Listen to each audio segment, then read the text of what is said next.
Este es el primer video al respecto de leyes de conservación.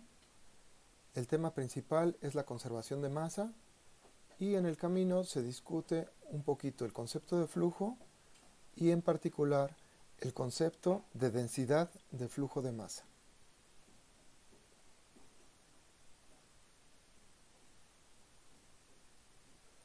Comenzamos dibujando un esquema.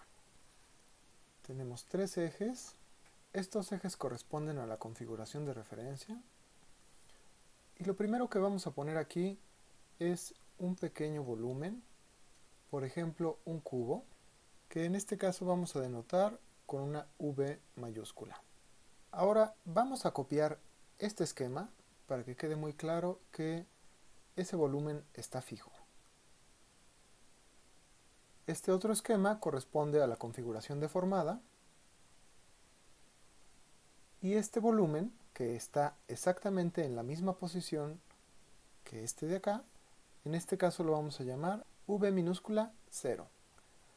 Ahora vamos a dibujar el cuerpo que se está deformando. En este caso dibujemos algo más o menos así. Podemos pensar que es aproximadamente esférico y que este volumen que dibujamos está dentro del cuerpo que se está deformando. Ahora en la configuración deformada vamos a tener algo diferente.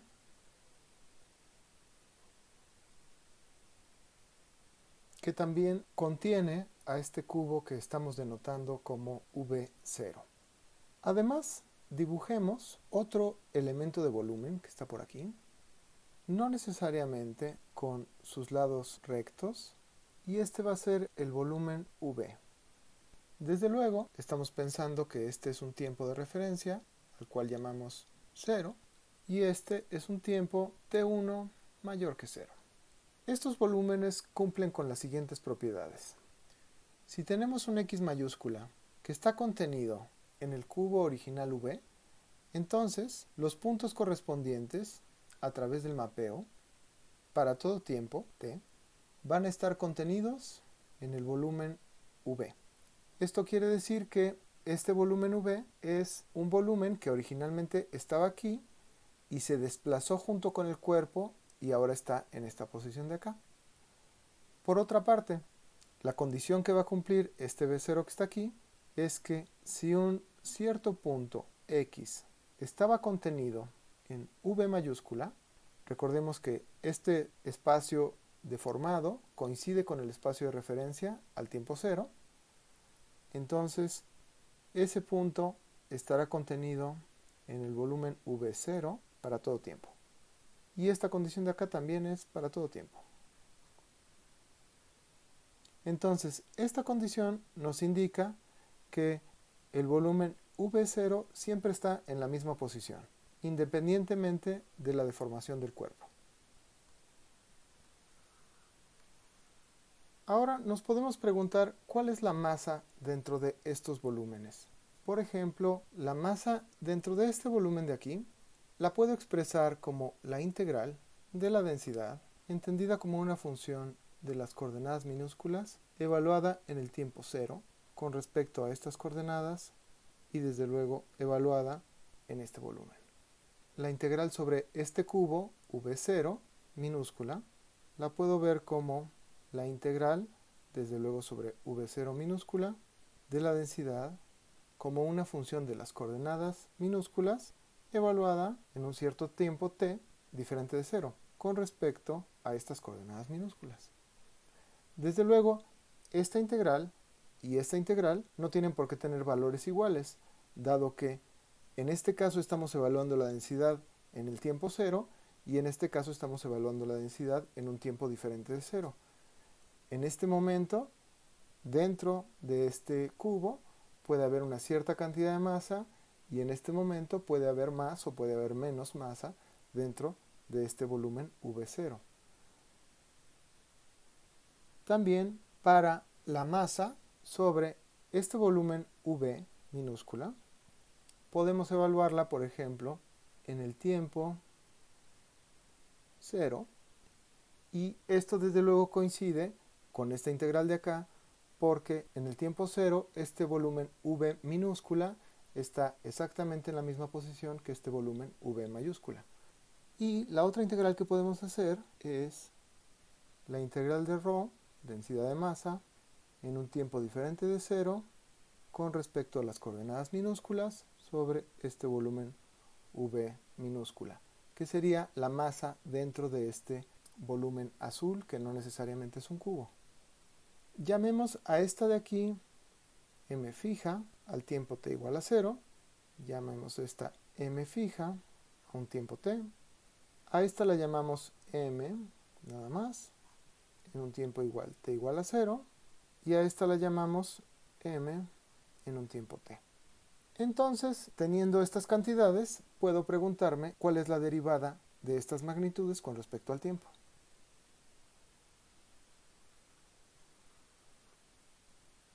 Tomemos esta m fija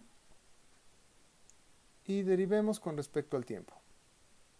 Eso es la derivada con respecto al tiempo de esta integral. Voy a dejar de escribir los argumentos de la ρ, pero ya sabemos que son las coordenadas minúsculas. Lo primero que observo es que esta derivada de aquí está bien aplicada en el sentido de que está aplicada sobre un objeto que depende solamente de la variable t. Aunque esta ρ depende de las variables x minúsculas y t, está integrada sobre las x minúsculas, entonces la integral completa no depende de las x minúsculas, solamente depende de t. Entonces esta derivada está bien aplicada. Dado que este volumen está fijo, puedo conmutar el orden de los operadores. Es decir, primero aplico una derivada y después integro. La derivada en este caso tiene que ser una derivada parcial porque esta ρ depende de las coordenadas x minúsculas y de t. Desde luego, en el paso de aquí para acá, estoy asumiendo que ρ es suave, en el sentido de que esta derivada existe. Después vamos a discutir un poquito ese punto. Luego, como mencionaba yo hace un momento, podemos observar que esta MF no es constante. Es decir, la MF evaluada en t igual a 0 es diferente de la MF evaluada en otro tiempo mayor que 0. Entonces, tuvo que haber entrado masa en este volumen V0 o salido masa para que la masa total haya cambiado. Es decir, hubo un flujo de masa. Este flujo de masa es la cantidad de masa que pasa a través de una cierta superficie por unidad de tiempo. En este caso la superficie es la frontera de V0. Y resalto aquí que estamos hablando de flujo de masa porque es el contexto en el que estamos ahorita, pero este concepto es un poquito más general. Puede haber flujo de momento o de energía o de otras cosas. Otra observación que se puede hacer al respecto de esta definición es que depende de que yo especifique una superficie. Si yo no especifico una superficie, no puedo saber cuál es el flujo al que me estoy refiriendo. Entonces, pongamos una superficie y analicemos un poquito el flujo de masa en este caso. Tomemos una superficie, por ejemplo, de esta manera,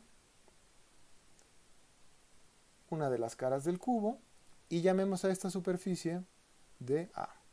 Ahora supongamos que el cuerpo, mientras se está deformando, tiene una cierta velocidad dada por este vector que está aquí. Entonces nos preguntamos, dada esta velocidad y esta área, ¿cuál es el flujo de masa? Una manera de saberlo es observar que la velocidad es un cambio en una cierta posición con respecto al tiempo.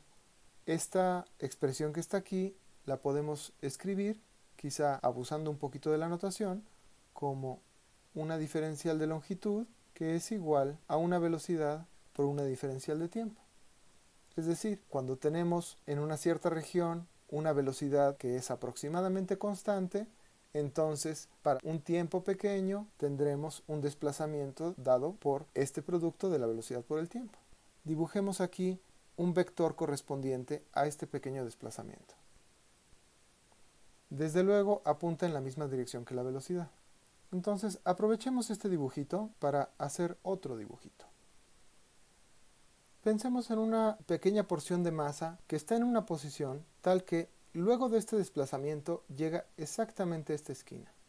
Y luego en una porción de masa que luego de este desplazamiento llega a la otra esquina y a la otra esquina y a la otra esquina. Esto me define un paralelepípedo que es útil porque cualquier pequeño elemento de masa que esté dentro de este paralelepípedo, después de este pequeño tiempo dt, va a tener un desplazamiento tal que va a pasar a través de la superficie. Entonces, la masa que pasa a través de esta superficie en este pequeño tiempo es exactamente la masa que está contenida dentro de este paralelepípedo que está aquí. Expresemos eso. La masa, que es una diferencial de masa porque estas áreas son pequeñas, es la densidad por el volumen de este paralelepípedo, y eso es igual a la densidad por este vector de x, que es este, punto el vector que corresponde con esta diferencial de área que está aquí. Yo en principio la puse como un escalar, pero si tomo en cuenta la orientación de esta área que está aquí, entonces tendré un vector que es normal.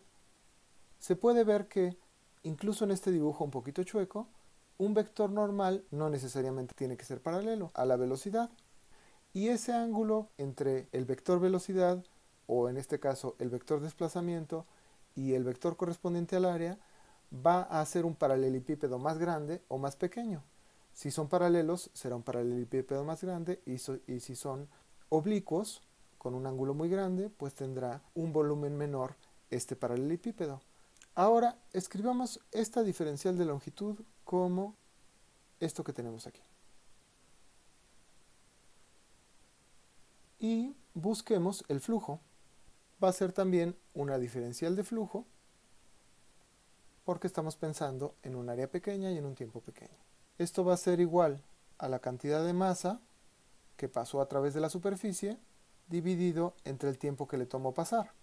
Utilizando esta expresión que está aquí, esto va a ser igual a este producto punto entre la velocidad multiplicada por la densidad y la diferencial de área.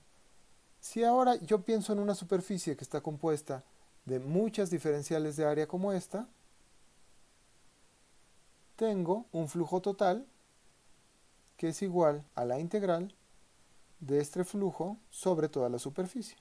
Es decir, la integral de ρ por la velocidad punto la diferencial de área sobre esta superficie. De esta expresión se puede observar que esta magnitud que aparece aquí la podemos llamar, y así se llama de hecho, densidad de flujo de masa. Ahora, aprovechemos estas expresiones para el flujo de masa que estamos buscando. El flujo de masa que nos interesa es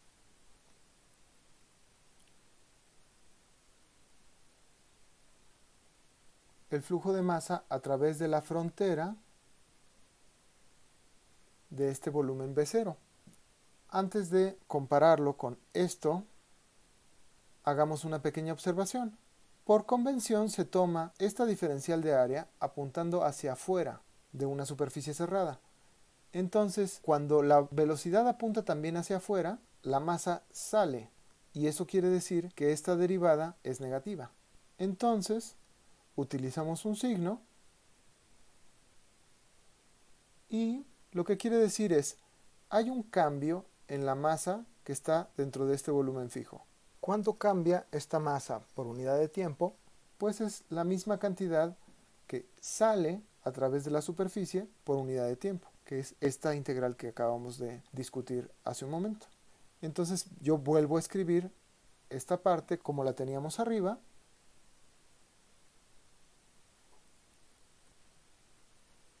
Aquí observamos que esta de este lado es una integral sobre todo el volumen y esta de la derecha es una integral sobre la superficie. Sin embargo, puedo utilizar el teorema de la divergencia para cambiar esta integral de superficie por una integral de volumen de esta manera.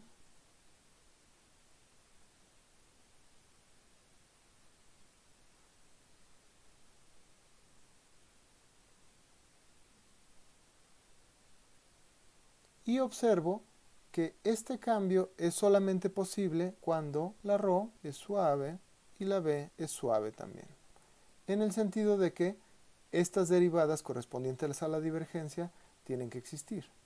Asumiendo que esto es cierto, escribo de nuevo esta integral y esta integral en una sola integral.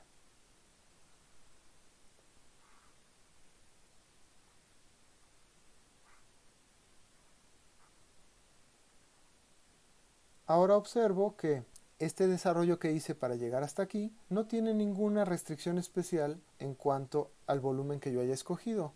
Es decir, si yo escojo de entrada un volumen diferente, esta integral debe seguir siendo cero. La única manera en que eso se cumpla es que lo que yo estoy integrando debe ser un campo idénticamente cero. Entonces escribimos eso aquí.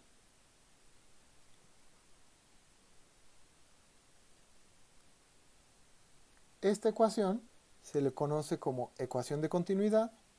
Es una expresión de la conservación de la masa porque lo que hicimos fue utilizar el hecho de que la masa no desaparece espontáneamente del volumen B0, sino todos los cambios que ocurren en este volumen deben de corresponder a una masa que pasa a través de la superficie.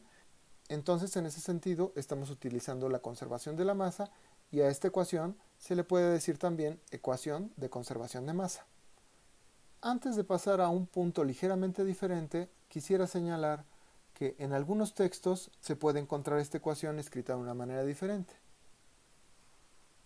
Recordando que la derivada material es igual a esta parcial que ya tenemos ahí, más la velocidad de la deformación del cuerpo por el gradiente de la densidad, podemos desarrollar esta divergencia que está aquí y tenemos la velocidad producto punto el gradiente de la densidad más la densidad por la divergencia de la velocidad.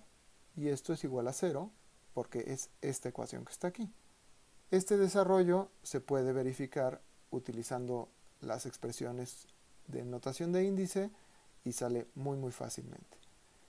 Entonces observo que estos dos primeros términos son exactamente lo que tengo aquí. Y tengo esta otra ecuación que de hecho es la misma que está aquí arriba y se le puede encontrar muchas veces como ecuación de continuidad. Ahora me regreso un poquito a lo que había comentado antes. Aquí, este paso para cambiar esta integral de superficie por esta integral de volumen asume que la ρ es suave en el sentido de que sus derivadas existen y que la v también. Podríamos encontrar algunos casos donde, por lo menos en algunas regiones, esto no sea una hipótesis razonable. Entonces, quedémonos con este término escrito de esta manera.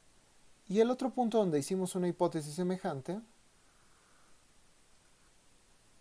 está aquí.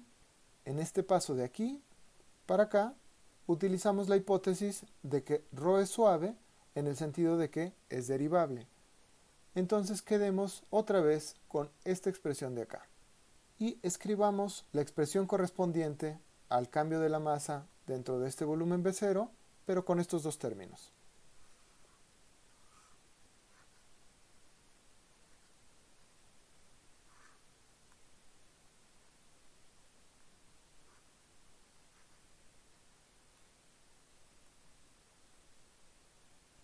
Esta de aquí, que también le ponemos un marquito, podemos decir que es una versión integral de la ecuación de continuidad y es un poquito más general en el sentido de que pide menos restricciones al respecto de las variables que involucra. No es necesario que la ρ sea derivable ni que la v sea derivable, por lo menos no en todos lados. Y la otra ecuación que vamos a escribir antes de finalizar este video es la que corresponde a algo que habíamos dicho desde el principio. Esta que está aquí. Lo escribo abajo. Yo me pregunto cuánto cambia esta m que definimos, es decir, cuánto cambia la integral de la densidad sobre esta v, que es un volumen que se desplaza junto con la deformación del cuerpo. Haciendo un análisis completamente análogo a lo que hicimos antes, podemos observar el flujo de masa a través de la superficie que le corresponde a esta V. El flujo de masa depende de esta velocidad que está aquí y lo calculamos pensando que esta diferencial de área estaba fija porque correspondía al volumen V0. En el caso del volumen que se mueve, no es igual, porque el cuerpo se está deformando y se está desplazando con esta velocidad, pero la diferencial de área se está desplazando con la misma velocidad. Entonces, ningún elemento de masa va a tener una velocidad tal que atraviese esta diferencial de área. En el momento que este elemento de masa se desplace, se va a desplazar también el área y no va a lograr atravesarlo el elemento de masa. Entonces, utilizando este tipo de argumentos, podemos decir que para el caso donde la diferencial de área se desplaza junto con la deformación del cuerpo, tendremos que el cambio en la masa contenida por este volumen que se desplaza junto con el cuerpo es cero. A esta ecuación la podemos enmarcar junto con las otras tres y podemos decir que es otra expresión integral de la ecuación de continuidad. Nuevamente, en esta expresión no pido que el arroz sea derivable. En ese sentido, es un poquito más general que las otras ecuaciones, estas dos, que son ecuaciones diferenciales. Lo más común es utilizar estas ecuaciones diferenciales para abordar una gran cantidad de problemas.